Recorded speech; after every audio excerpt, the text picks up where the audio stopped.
बलरामपुर जिले के थाना श्रीधरगंज क्षेत्र में गुरुवार रात एक गंभीर घटना सामने आई। इटे मैदा गांव में दो पक्षों के बीच मारपीट और फायरिंग की खबर ने इलाके में सनसनी फैला दी। लेखपाल अमरेश वर्मा ने गांव के ही राम प्रताप दुबे पर आरोप लगाया कि मामूली कहासुनी के बाद उन्होंने उनके घर में घुसकर मारपीट, फायरिंग और लूटपाट की। अमरेश वर्मा के घर के पास 2 गोलियां भी बरामद हुई हैं। हालांकि फायरिंग में किसी के घायल होने की सूचना नहीं है। दूसरी ओर राम प्रताप दुबे के भाई राज दुबे ने इन आरोपों को झूठा बताते हुए अमरेश वर्मा पर ही मारपीट, कार में तोड़फोड़ और फायरिंग का आरोप लगाया है। दोनों पक्षों ने थाना श्रीधरगंज में शिकायत दर्ज कराई है। थाना प्रभारी अनिल कुमार दीक्षित ने बताया कि इस मामले की गंभीरता को समझते हुए दोनों पक्षों के आरोपों की जाँच जारी है। वहीं इस घटना ने पूरे क्षेत्र में तनाव का माहौल पैदा कर दिया है। भारत का समाचार बलरामपुर से आमिर हसन सिद्दीकी की रिपोर्ट। संजय वाला आया, वो संजय भय वाला आया, ये मेरा जग बेटा हुआ रहा है, कुल का बटुआ जा रहा है ये में। और फिर घर में कुल लूटी मेरी, अब बक्का बक्का को कुछ नहीं रखे लड़ना तीन का हमारा बंदूक नहीं दे रहा है। काय बोल बोल बोल बोल कहाँ गए कुल मिलान, तो ना कुल का जनवरी तुम्हारा। जी भैया, क्या नाम है आपका? अमरेश प्रताप वर्मा। क्या मामला है? मामला है कि कल हम अपनी शाम को उतरौला तहसील से निकले और रात में हमको ये फ़ोन किए वही 8:45 बजे। कौन फ़ोन किया?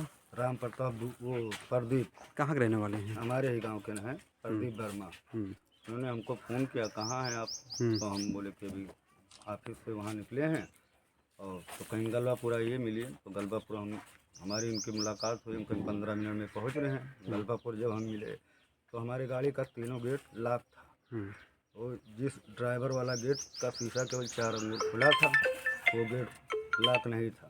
तुरंत वहाँ से राम प्रताप दुबे चाबी हमारी गाड़ी का निकाल लिए और हमको नीचे उतार लिए। कहा सुनी वहीं तू मैं हुआ। वो अपने घर चले गए, हम अपने घर चले गए।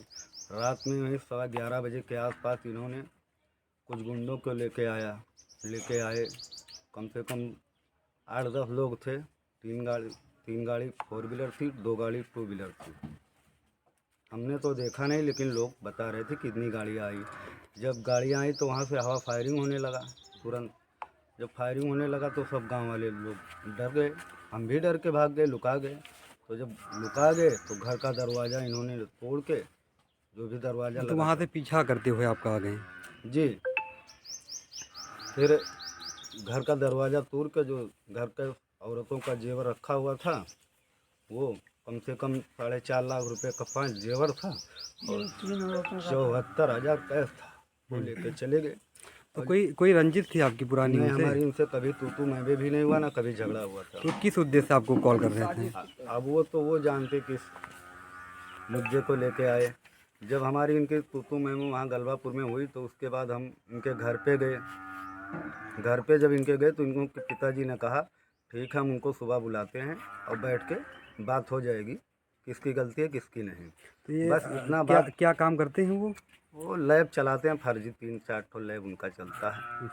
कहाँ पे? श्री दत्तगंज है, सरकारी अस्पताल के सामने, सादुल्ला नगर में है। इससे पहले भी कई गोली चला है। सब लोग जो है हम लोग जो है पूरा खड़ा होकर निकला का हम लोग। तो रात में गोली नहीं चलाते, गोली चलाते बाहर चला से बच के नहीं जा पाते।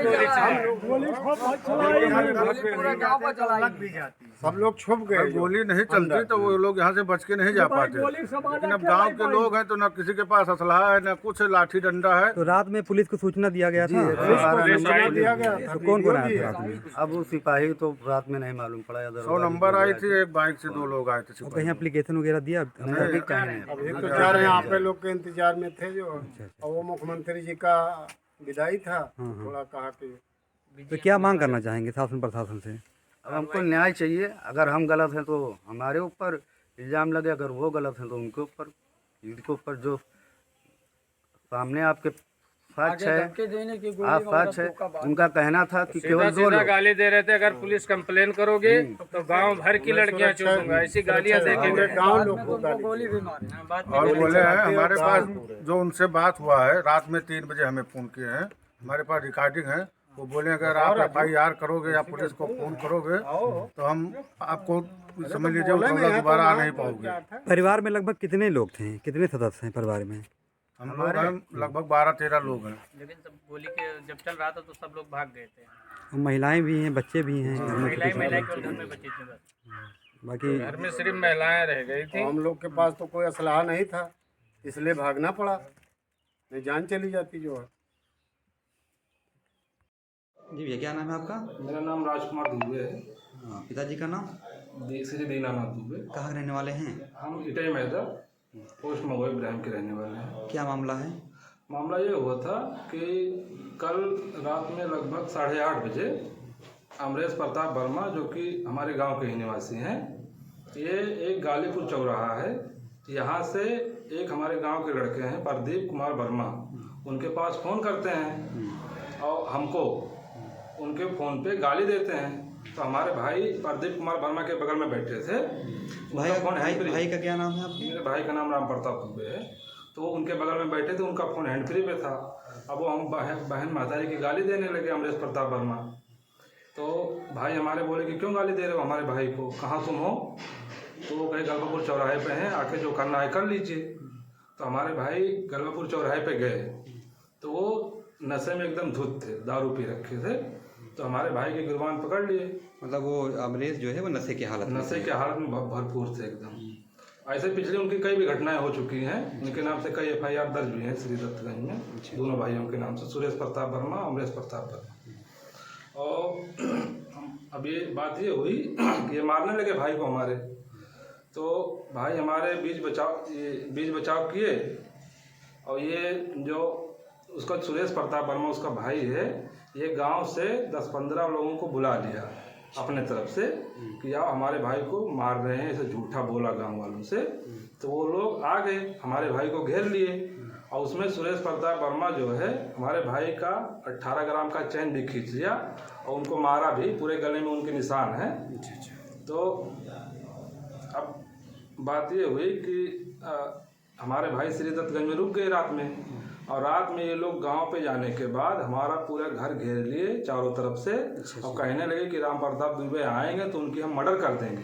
तो घर में महिलाएं भी थी, बच्चे? महिलाएं थी, बहुत परेशान थे लोग, कट्टे के बल पे उन लोगों को धमका रहे थे कि आएंगे जैसे उनकी मर्डर कर देंगे। तो ये अमरेश वगैरह भी आरोप लगा रहे हैं कि आप लोग के भाई ने जो है वो ये एकदम लूटपाट किया है, गाड़ियाँ तोड़ दी हैं। ये सरासर गलत है, ऐसा कोई बात ही नहीं हुआ है, क्योंकि हम लोग इतने सक्षम है ही नहीं, क्योंकि पूरे गांव में इकलौते ब्राह्मण हम हैं, पूरा गांव वर्मा है। तो सब लोग हमको वहां से निकालना चाहते हैं कि यहाँ से चले जाएं, अपना घर छोड़ के चले जाएं, हम ही लोगों का राज यहाँ पे रहे। तो ये पूरा घर घेर लिए, घर में औरतें थी, सबको धमकाने लगे कि आएंगे तो मार देंगे। तो रात में 12 बजे के आसपास हम सादुल्ला नगर में थे। तो वहाँ से जब वापस आए तो अपने भाई को लेकर हम अपने 4 व्हीलर गाड़ी से गांव में गए। तो चौराहे पे लोग झुंड बना के खड़े हुए थे, तो रोक लिए हमको, और रोकने के बाद मैं गाड़ी चला रहा था। तो ड्राइवर सीट पे अमरेश प्रताप वर्मा और सुरेश प्रताप वर्मा दोनों लोग कट्टा लिए हुए थे। ये लोग आए और कट्टे से शीशे की तरह मारने लगे। हम गाड़ी हम लॉक कर दिए थे दरवाज़ा, तो शीशे कट्टे से फोड़ दिए और ऊपर फायरिंग किए, 1-2 फायरिंग किए। तो उनको ये लगा था कि राम प्रताप दुबे गाड़ी चला रहे हैं, लेकिन गाड़ी मैं चला रहा था। तो जब हमारा चेहरा देखे शीशा फोड़ के, तो हमको तो छोड़ दिए, लेकिन हमारा भाई उधर से बच के गेट खोल के अपना निकल लिया, गली होते हुए बाहर बगीचे की तरफ चला गया, बच के वो भाग गया। और भाई हमारा पता नहीं कहाँ चला गया है, वो हमारे डर के अभी वो कोई पता है उसकी नहीं है। तो कहीं एप्लीकेशन वगैरह दिया आपने? एप्लीकेशन हमने श्री दत्तगंज थाने में दे दिया है और पुलिस प्रशासन पे पूरा जो आरोप जो लग रहा है लूटपाट का और जो है जान से मारने की धमकी, कट्टे से तमाम गोलियां बरामद हुई है उसमें, तो ये सब क्या है? जैसे ये जो कट्टे की गोलियां बरामद हुई है, ये सुरेश प्रताप वर्मा अमरेश 2 लोग कट्टा लिए हुए थे। अब लाइसेंस था कि बिना लाइसेंस सब हो जाने ये लोग फायरिंग किए हैं ऊपर। और भाई हमारे जब तक निकल लिए थे, हम ही केवल बच्चे थे, तो हमको तो 2-3 हाथ मारे, लेकिन गोली से नहीं मारे। और ये क्या नाम है, पुलिस प्रशासन पे पूरा भरोसा है हमको। एप्लीकेशन दे दिया गया है थाने पे, जैसा होगा बताया जाएगा। मतलब न्याय की मांग आप करते हैं? न्याय की मांग तो पूरा इस पर जांच हो, न्याय। जी जी, पूरा जांच हो जाए और इस पर जांच हो जाए, पुलिस प्रशासन पूरा भरोसा है।